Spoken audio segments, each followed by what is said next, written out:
మొదటిది మన పురాణాల ప్రకారం వేటగాడి బాణం తగిలిన శ్రీకృష్ణుడు తన అవతారం చాలించి వైకుంఠానికి వెళ్ళినప్పుడు ఈ చక్రం కూడా ఆయనతో పాటే వైకుంఠానికి వెళ్ళిపోయింది.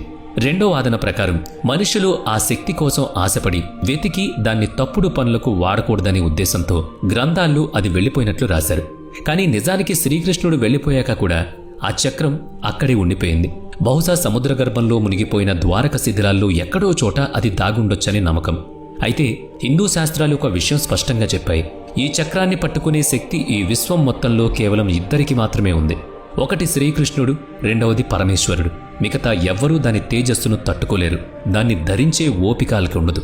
సుదర్శన చక్రమే కాదు, మన పురాణాల్లో బ్రహ్మాస్త్రం లాంటి ఇతర భయంకరమైన ఆయుధాల ప్రస్తావన కూడా ఉంది. ఆశ్చర్యకరమైన విషయం ఏంటంటే కేవలం దేవుళ్లే కాదు, దేవతల శక్తులు ఉన్న కొందరు మనుషులు కూడా ఇలాంటి ఆయుధాలను ధరించారు. కేవలం సుదర్శన చక్రమే కాదు, బ్రహ్మాస్త్రం గురించి కూడా ఒక మాట ఉంది. ఈ అస్త్రం గనక ఒక్కసారి ప్రయోగిస్తే అక్కడ మిగిలేది కేవలం విధ్వంసం మరియు బూడిద మాత్రమే. బ్రహ్మాస్త్రం తర్వాత వచ్చేది పరమేశ్వరుడి అత్యంత శక్తివంతమైన ఆయుధం పాశుపతాస్త్రం.